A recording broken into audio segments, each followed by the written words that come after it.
Ini cerita yang terjadi beberapa tahun lalu saat saya bekerja sebagai sopir truk pengangkut barang antar kota. Saya biasa melewati jalan tol yang sepi, terutama malam hari, karena saya harus mengirimkan barang dengan waktu yang ketat.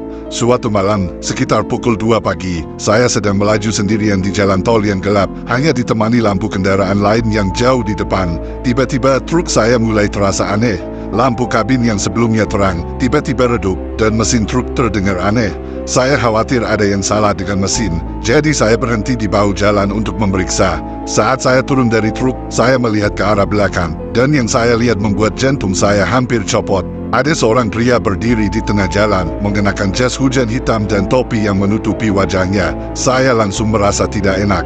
Awalnya saya pikir dia mungkin hendak minta tumpangan, jadi saya mendekat dan bertanya apakah dia butuh bantuan. Tapi saat saya mendekat, dia justru berbalik dan berjalan menjauh, melangkah ke arah hutan di pinggir jalan.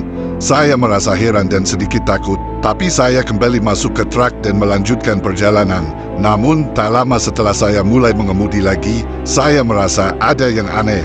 Spion truk saya menunjukkan bayangan pria itu lagi, berjalan dengan langkah cepat, dan semakin dekat. Saya terkejut dan menoleh ke belakang, tetapi tidak ada siapa-siapa, hanya jalan kosong. Rasa takut mulai menguasai saya, dan saya segera menambah kecepatan. Setiap kali saya melihat spion, bayangan itu selalu muncul. Semakin dekat, saya terus mengemudi tanpa henti hingga akhirnya sampai di kota tujuan. Dan sepanjang perjalanan, saya tidak berani berhenti atau melihat ke belakang. Sejak malam itu, saya merasa selalu ada yang mengawasi saya saat mengemudi, dan setiap kali melewati jalan yang sama, saya tidak bisa menghilangkan rasa takut itu.